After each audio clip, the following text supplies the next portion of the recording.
नमस्कार, मी गिरीश निकम. साम न्यूजमध्ये आपल्या सर्वांचं स्वागत. बुलेटिनच्या सुरुवातीलाच एक महत्त्वाची बातमी आहे तुळजापूरमधून.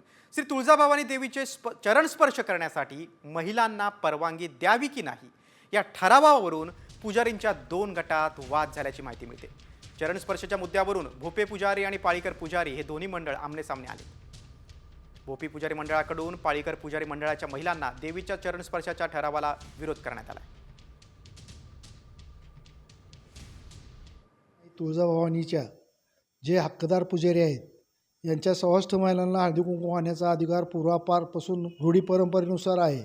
पण या ठिकाणी काही लोकांनी व मंदिर प्रशासनातील काही भ्रष्ट कर्मचारी अधिकाऱ्यांनी या ठिकाणी विनाकारण जातीभेद करून आमच्या महिलांचा चरणस्पर्शाला विरोध दर्शवला.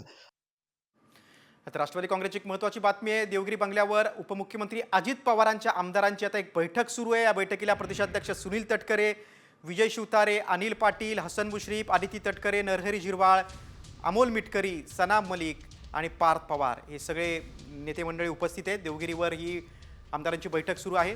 अजित पवारांचे पुत्र पार्थ पवार देखील उपस्थित आहेत आणि पक्षाचे काही आमदार देखील या बैठकीला उपस्थित आहेत. अजित पवारांचं निवासस्थान देवगिरी बंगल्यावर ही बैठक सुरू आहे. बीड प्रकरणावरून धनंजय मुंडेंना विरोधकांनी घेरलेलं आहे. त्या पार्श्वभूमीवर या बैठकीला आता महत्त्व प्राप्त झालेलं आहे. सामाजिक कार्यकर्त्या अंजली दमानी यांनी देखील आता अजित पवारांची भेट घेतली होती आणि सगळे पुरावे वाल्मिक कराड आणि मुंडेंच्या कंपनीचे पुरावे सादर केले होते. त्या पार्श्वभूमीवर ही आमदारांची बैठक असू शकते किंवा आणखी कुठला महत्त्वाचा निर्णय या बैठकीत होणार ते बघणं देखील महत्त्वाचं आहे. मात्र देवगिरी बंगल्यावर आता मुश्रीफ, तटकरे, झिरवाळ, मिटकरी आहेत. हे सगळे आमदार बैठकीला उपस्थित आहेत. पार्थ पवार देखील या बैठकीला उपस्थित आहेत. अजित पवारांच्या निवासस्थान देवगिरीवर ही बैठक सुरू आहे.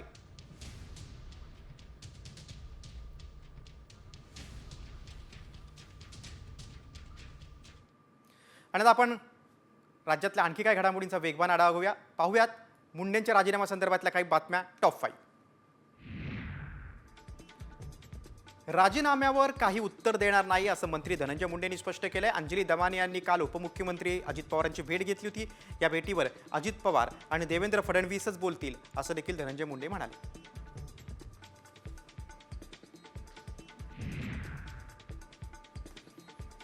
सरपंच हत्या प्रकरणात धनंजय मुंडेंचा राजीनामा वस्तुस्थिती पाहून निर्णय घेऊ असं उपमुख्यमंत्री अजित पवार यांनी म्हटलेलं आहे. सामाजिक कार्यकर्त्या अंजली दमानी यांनी कागदपत्र मला दिली असल्याचं अजित पवारांनी सांगितलं.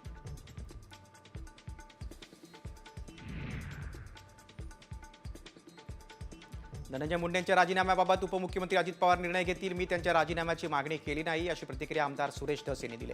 तर मंत्री धनंजय मुंडेंचा राजीनामा घ्यावा अशी मागणी विरोधकांनी लावून धरली आहे.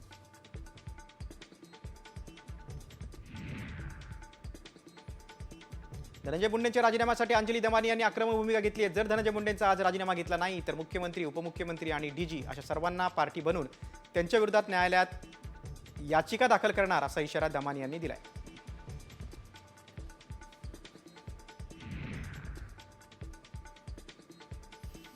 अजित पवार धनंजय मुंडेंचा राजीनामा घेतील अशी प्रतिक्रिया आमदार संदीप क्षीरसागर यांनी दिली आहे. सरपंच हत्या प्रकरणावरून मंत्री धनंजय मुंडेंचा राजीनामा घ्यावा या मागणीसाठी विरोधक आक्रमक झाले.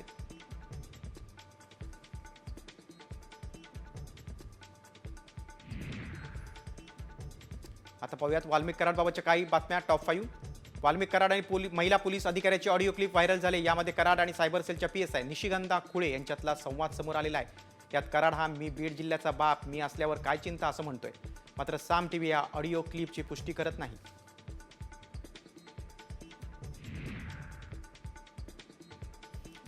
वाल्मिक कराडच्या ऑडिओ क्लिप प्रकरणी चौकशी होणार असल्याची माहिती बीडच्या वरिष्ठ पोलीस अधिकाऱ्यांनी दिली आहे. कराड आणि पोलीस अधिकाऱ्याची ऑडिओ क्लिप व्हायरल झाल्यानं चौकशी होणार.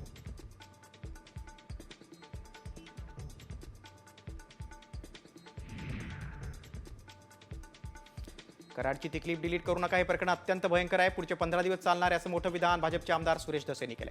कारण कोणत्या महिला अधिकाऱ्याला फोन केला, तो आरोपी कोण आहे, या सर्व गोष्टी मला माहिती आहे. तुम्ही आधी जाऊन त्याचा शोध घ्या, नंतर मला विचारा, मी तुम्हाला उत्तर देईल असं सुरेश धस म्हणाले.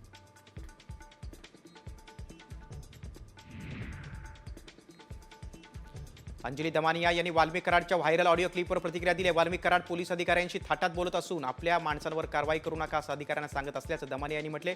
या प्रकरणाची चौकशी करण्याची मागणी त्यांनी केली.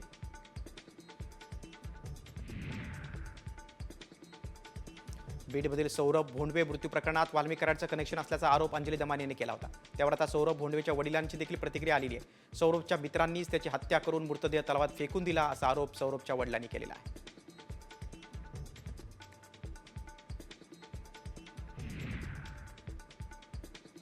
आता पाहूया जेबी संदर्भातल्या टॉप 5 बातम्या.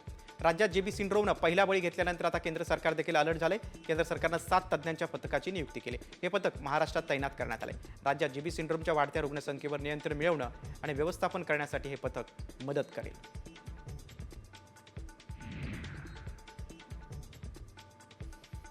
जेबी सिंड्रोमनं राज्याचं टेन्शन वाढवलं आहे. पुण्यात जेबी सिंड्रोमच्या रुग्णांची संख्या वाढून आता 115 वर गेली आहे. तर 17 रुग्ण व्हेंटिलेटरवर उपचार घेत आहेत.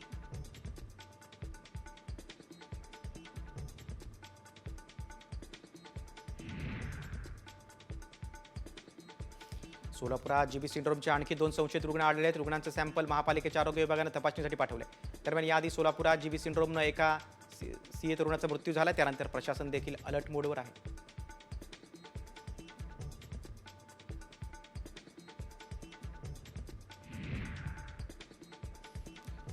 कोल्हापूरमध्ये जीबी सिंड्रोमचे 2 रुग्ण आढळले आहेत. कोगनोळी इथे 60 वर्षांच्या वृद्धाला आणि हुपरी येथे 6 वर्षांच्या बाळाला लागण झाली. तर CPR रुग्णालयात महिन्याला 5 ते 6 जीबीचे रुग्ण दाखल होत आहेत. मात्र ते ठणठणीत बरे होत असल्याचा दावा CPR प्रशासनानं केला.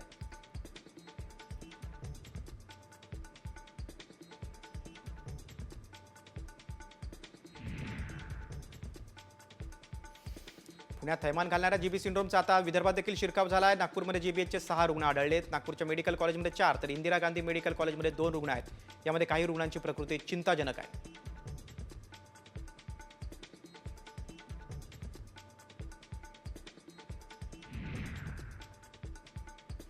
आता पाहूयात मुंबईतल्या टॉप 5 बातम्या. बाबा सिद्दीकी हत्या प्रकरणात त्यांचे पुत्र जिशान सिद्दीकीने पोलिसांना दिलेल्या जबाबात 10 बिल्डर्स आणि मोहित कंबोजचं नाव घेतलेलं आहे. हत्येच्या दिवशी वडिलांनी लिहिलेल्या डायरीमध्ये भाजपचे नेते मोहित कंबोज यांचं नाव असल्याचा उल्लेख जिशान सिद्दीकीने केला. दरम्यान बाबा सिद्दीकींची हत्या होण्याआधी त्यांच्याशी काही तास बोलणं झालं. मात्र चार्जशीटमध्ये आपलं नाव नसल्याचं स्पष्टीकरण मोहित कंबोज यांनी दिलंय.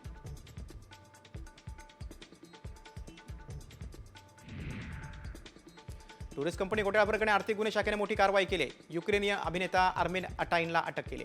टुरिस्ट प्रकरणातील युक्रेनी सूत्रधारांचा मदत केल्याचा ठपका त्या अभिनेत्यावर आहे. आतापर्यंत टुरिस्ट प्रकरणी 6वी अटक झाली.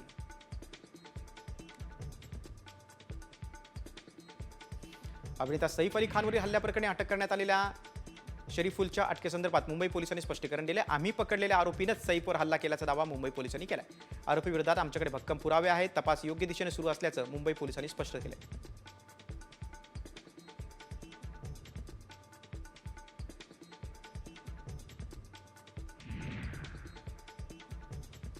एसटी महामंडळानं तिकिटांच्या दरात 15% वाढ केली. मात्र या दरवाढी विरोधात ठाकरे गट आक्रमक झालाय. ठाकरे गटानं राज्यभरात भाडेवाढी विरोधात चक्काजाम आंदोलन केलेलं आहे. बस स्थानकातून जाणाऱ्या एसटी बस ठाकरे गटानं रोखल्या. राज्य सरकार विरोधात घोषणाबाजी केली.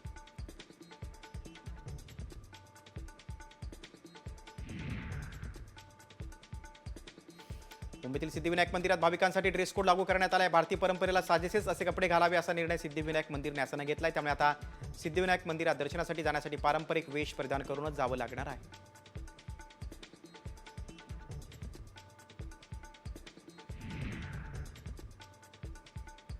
आता पाहूयात पुण्यातील टॉप 5 बातम्या. पुणे जिल्ह्यात महाविकास आघाडीतील अंतर्गत वाद चव्हाट्यावर आलाय. ठाकरे गटाच्या बैठकीत इंदापूरच्या शिवसेनेच्या कार्यकर्त्यांनी सुप्रिया सुळे यांच्या विरोधात नाराजी व्यक्त केली.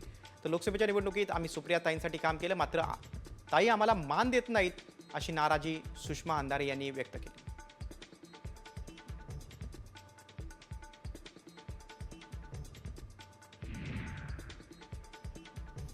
पुण्यात ठाकरे गटाला मोठं खिंडार पडले. कारण ठाकरे गटाचे विभाग प्रमुख, शाखा प्रमुख, पदाधिकारी आज शिंदे गटात प्रवेश करणार आहेत. महापालिका निवडणुकीच्या तोंडावर उद्धव ठाकरेंना हा मोठा धक्का आहे.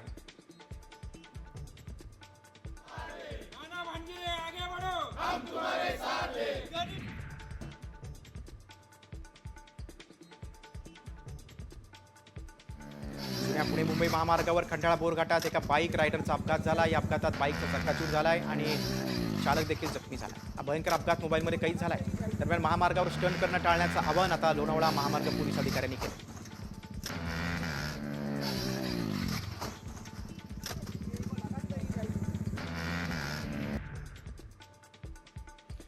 ई लर्निंग शाळा पूर्ण करण्यासाठी पुणे महानगरपालिकेकडे पुरेसा निधी उपलब्ध नाही, त्यामुळे मनसे विद्यार्थी सेनेच्या वतीनं आता भीक मागणं आंदोलन करण्यात आलं। शाळेच्या बांधकामाबाबत अत्यंत निष्काळजी आणि सुस्त असणाऱ्या पालिकेच्या प्रशासनाला जागा करण्यासाठी नागरिकांकडून भीक मागून पालिकेच्या निषेधासाठी आंदोलन करण्यात आलं।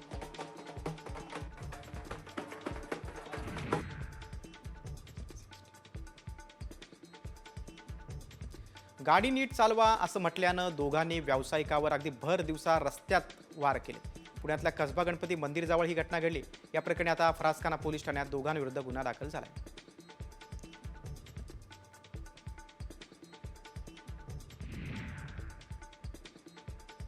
आता पाहूया मराठवाड्यातील टॉप 5 बातम्या। बीड येथील सरपंच देशमुखांच्या कुटुंबियांनी मनोज जरांगेची भेट घेतली। जरांगेंच्या उपोषणाचा आता 4था दिवस आहे। जरांगेंची प्रकृती खालावलेली आहे। यावेळी देशमुख कुटुंबानं जरांगे पाटलांना पाणी पिण्याची विनंती केली आणि त्यानंतर वैभवी देशमुखच्या हातानं 1 ग्लास जरांगे पाणी प्यायले।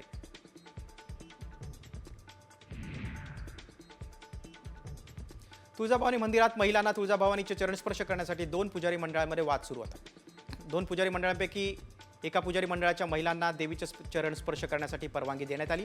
भोपी पुजारी मंडळाकडून पाळीकर पुजारी मंडळाच्या महिलांना देवीच्या चरण स्पर्शाला विरोध आहे।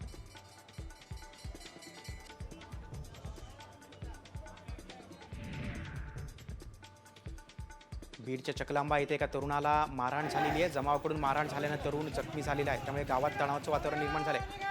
तरुणाच्या मारहाणीच्या घटनेनंतर ग्रामस्थ संतप्त झाले। पोलीस ठाण्यासमोर त्याने ठिय्या आंदोलन करत मारहाण करणाऱ्यांना अटक करण्याची मागणी केली।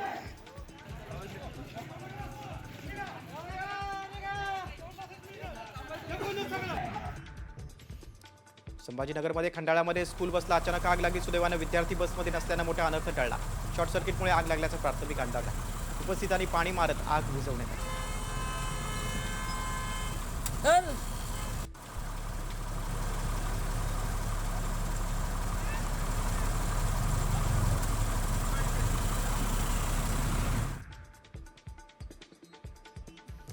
लातूर जिल्ह्यात सोयाबीन उत्पादक शेतकरी आक्रमक झालेत। अचानक सोयाबीन हमीभाव खरेदी केंद्र बंद झाल्यानं शेतकऱ्यांनी थेट जिल्हाधिकारी कार्यालयावर मोर्चा काढला।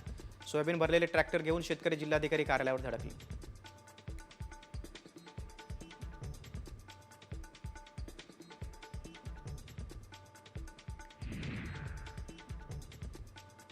रायगड जिल्ह्यात पेण तालुक्यातील वडखळ येथे अंगणवाडीमध्ये लहान मुलांना पुरवण्यात येणाऱ्या पोषण आहारात चक्क मेलेला उंदीर सापडलाय। या घटनेनं परिसरातील पालकांमध्ये भीतीचं वातावरण पसरलंय। येथील कार्यरत अंगणवाडी ताईंच्या लक्षात ही सगळी बाब आली, त्यामुळे मोठा प्रसंग टळला। मात्र या घटनेनं बालकांच्या आरोग्याचा प्रश्न ऐरणीवर आलाय।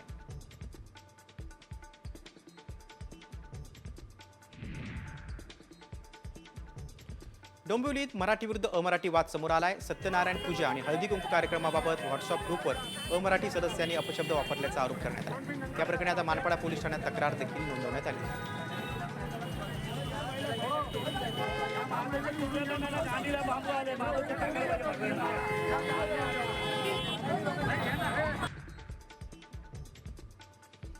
कल्याणच्या लोकग्राम परिसरामध्ये सुयश तिवारी नावाच्या अमराठी तरुणानं एका मराठी विद्यार्थ्याच्या अंगावर गाडी घालून त्याला मारण्याचा प्रयत्न केला। अंगावर गाडी घालण्याचा डाव फसल्यानंतर विद्यार्थ्याला मारहाण करण्यात आली।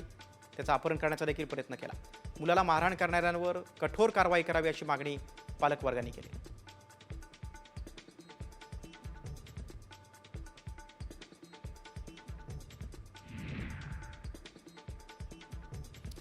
पनवेलमधील भोकरपाडा भागामध्ये हिरानंदानी सोसायटीमध्ये परप्रांतीयांची दादागिरी सुरू होती। मनसेनं परप्रांतीय चेअरमनचा मास मोडत मराठी कुटुंबियांची माफी मागायला लावली। हिरानंदानी सोसायटीत भाड्यानं राहणाऱ्या गायकवाड कुटुंबियांना घर खाली करण्यासाठी दबाव टाकण्यात येत होता। आता दाखवू नको तो बघ हे मनोज त्याला साईडला कर।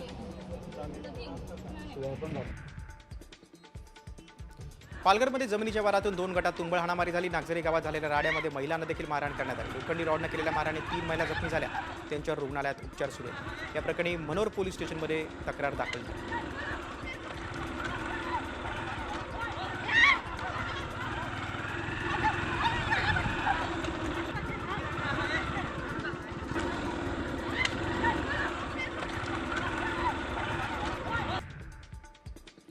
सांगोल्याचे माजी आमदार शहाजी बापू पाटलांनी मित्र पक्षावरच मोठा आरोप केलाय. माझा पराभव करण्यासाठी मुंबईपासून सांगोल्यापर्यंत सर्वांनीच प्रयत्न केला असा आरोप शहाजी बापू पाटील यांनी केलाय.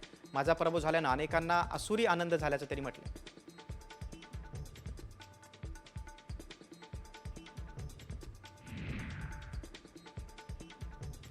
विठ्ठल रुक्मिणी मंदिर समितीनं नवविवाहित जोडपं, स्थानिक नागरिक आणि दिव्यांगांना व्हीआयपी दर्शन देण्याचा निर्णय घेतलाय. स्थानिक नागरिकांना सकाळी 6 ते 7 आणि रात्री 10 ते 10:30 वाजेपर्यंत दर्शनाला सोडलं जाणार आहे. याची अंमलबजावणी उद्यापासून करण्यात येणार आहे.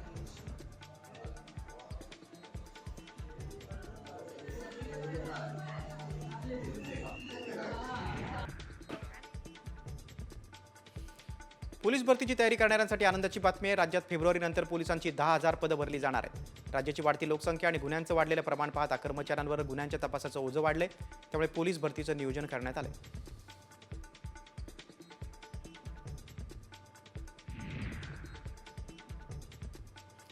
सांगलीच्या विटा येथे गांजा विक्रीसाठी आलेल्या 2 तरुणांना अटक करण्यात आलेली आहे. सोबतच त्यांच्याकडून 1,95,000 किमतीचा गांजा जप्त करण्यात आलाय. राहुल देवकुळे आणि महावीर चव्हाण तसंच गांजा विक्री करणाऱ्या तरुणांची नावं आहेत.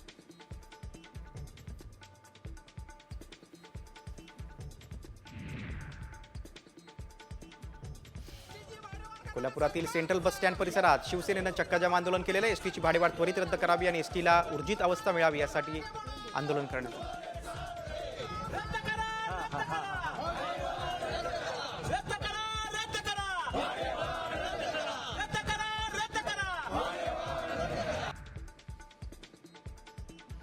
नागपूरमध्ये 17 वर्षीय मुलीनं स्वतःचा गळा चिरून आत्महत्या केली आहे. धंतोली पोलीस स्टेशनच्या हद्दीत ही घटना घडलेली आहे. गेम टास्कमुळे तिनं हे टोकाचं पाऊल उचलल्याचा संशय व्यक्त होतोय.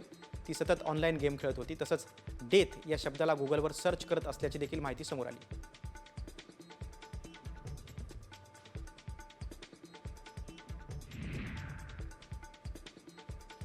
अकोल्यात साधूच्या वेशात बिबट्यांची शिकार करणाऱ्या टोळीला वन विभागानं अटक केली. ही टोळी भगवे वस्त्र परिधान करून बिबट्यांची शिकार करायची. पुणे कस्टम युनिटनं या टोळीचा पर्दाफाश केला. या प्रकरणात 3 आरोपींना अटक झाली. एका बिबट्याची कातडी जप्त केल्याची माहिती मिळते.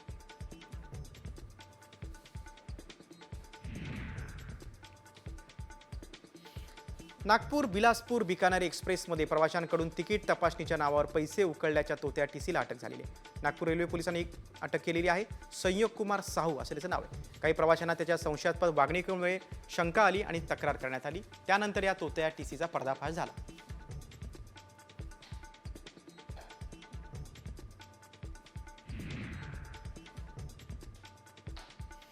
भंडाऱ्याच्या ऑर्डनन्स फॅक्टरीतील स्फोटाच्या प्रकरणी 3 वरिष्ठ अधिकाऱ्यांची बदली करण्यात आली. तर आता नवीन सीजीएम म्हणून दीपक उद्धवराव देशमुखांची नियुक्ती झाली. या घटनेच्या 48 तासांच्या आतच बदलीचे आदेश जारी केले. तर केंद्र सरकारच्या 3 पथकांनी या घटनेचं कारण शोधण्याचं काम हाती घेतलं.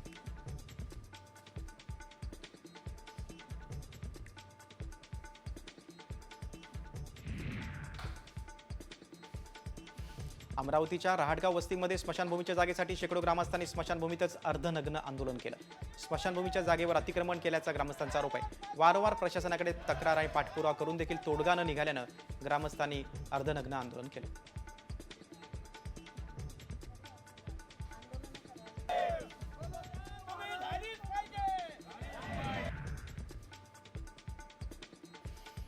उत्तर महाराष्ट्रातील सर्वात मोठा पोल्ट्री हब म्हणून नंदुरबार जिल्ह्याची ओळख आहे. नांदेड येथे बर्ड फ्लू असल्याचं समोर आल्यानंतर नंदुरबार जिल्ह्यात प्रशासन सतर्क झालंय.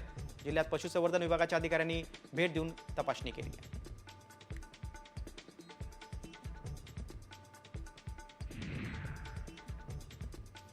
धुळे तालुक्यातील कुंडाणे येथे अज्ञात चोरट्यानं 2 गायींचं वासरू चोरून नेलं. गायीचं वासरू चोरी करत असताना चोरट्याच्या सर्व हालचाली आता सीसीटीव्ही कॅमेऱ्यात कैद झाल्यात. या प्रकरणी आता पोलीस ठाण्यात तक्रार दाखल करण्यात आलेली आहे.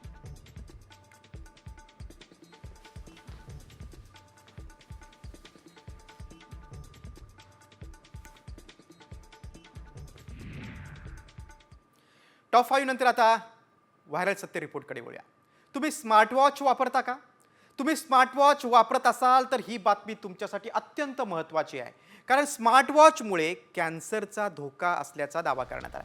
या दाव्यात तथ्य आहे का याची आम्ही पडताळणी केली. त्यावेळी काय सत्य समोर आले चला पाहूयात. साम टीव्हीचा हा खास रिपोर्ट. जीवघेणी स्मार्टवॉच. स्मार्टवॉचमुळे कॅन्सरचा धोका. काय व्हायरल मेसेज मागचं सत्य? स्मार्ट वॉचमुळे कॅन्सर होतो असा धक्कादायक दावा करण्यात आलाय. यामुळे स्मार्ट वॉच वापरणाऱ्यांचे धाबे दणाणले. खरंच स्मार्ट वॉचमुळे कॅन्सर होऊ शकतो का? स्मार्ट वॉच इतकं का घातक आहे याची माहिती जाणून घेणं गरजेचं आहे. त्यामुळे याची सत्यता जाणून घेण्यासाठी आमच्या टीमनं याची तपासणी केली. याआधी मेसेजमध्ये काय दावा करण्यात आलाय पाहूया. अमेरिकेतील नोट्रेडेम विद्यापीठात स्मार्ट वॉचवर संशोधन करण्यात आलं. एका बड्या कंपनीच्या स्मार्ट वॉचमध्ये PFAS चे घटक आढळले. PFAS घटक हा घातक असून त्यामुळेच कॅन्सर होऊ शकतो. स्मार्ट वॉचमध्ये एक सिंथेटिक पॉलिमर पदार्थ असतो. सिंथेटिक पॉलिमरचा वापर बाटल्या, खेळणी पॉलिथिन कप, प्लास्टिक पिशव्यांसाठी केला जातो. तसंच स्मार्टवॉचच्या पट्ट्यातही पॉलिमर वापरला जातो. त्यामुळे याबाबत अधिक माहिती मिळवण्यासाठी आमच्या प्रतिनिधींनी एक्सपर्टची भेट घेतली. यावेळी त्यांना व्हायरल मेसेज दाखवला आणि खरंच स्मार्टवॉचमुळे कॅन्सरचा धोका आहे का याबाबत त्यांच्याकडून अधिक माहिती जाणून घेतली. एका अभ्यासामध्ये असं लक्षात आलेलं आहे की स्मार्ट वॉचेसमध्ये PFAS म्हणजे पॉलिफ्लोरो अल्कलाइन सबस्टन्सेस आणि परक्लोरो अल्कलाइन सबस्टन्सेस PFAS हे काही स्मार्ट वॉचेसमध्ये यूज केलं जातं, जे की शरीरासाठी हानिकारक आहे. कारण की हे जर शरीरामध्ये जर गेलं तर असं बघण्यात आलं आहे की कॅन्सर होण्याचे किंवा इन्फर्टिलिटी होण्याचे, लहान मुलांमध्ये काही अपंगत्व येण्याचे असे चान्सेस असतात, असं या अभ्यासात आढळून आलेलं आहे. त्यामुळे आमच्या पडताळणीत काय सत्य समोर आलं पाहूयात. सगळेच स्मार्टवॉच वापरण्यास घातक असल्याचे रिपोर्ट्स नाहीत. अमेरिकेत एका कंपनीच्या स्मार्टवॉचमध्ये PFAS घटक आढळल्याची माहिती आहे. PFAS घटकामुळे कॅन्सरचा धोका वाढतो. PFAS घटकाचा आपल्या शरीरावर परिणाम होतो. स्मार्टवॉच घेताना चांगल्या क्वालिटीची घ्यावी. सगळीच स्मार्टवॉच ही घातक नाहीत, मात्र काही कंपन्या हलक्या दर्जाचा PFAS घटक वापरतात. त्यामुळे कॅन्सरचा धोका वाढतो असं अमेरिकेत एका संशोधनातून स्पष्ट झालंय. मात्र भारतात असं संशोधन झालेलं नाही. यावर रिसर्च सुरू आहे, तरी देखील तुम्ही स्मार्टवॉच वापरताना काळजी घ्या. ब्युरो रिपोर्ट, साम TV.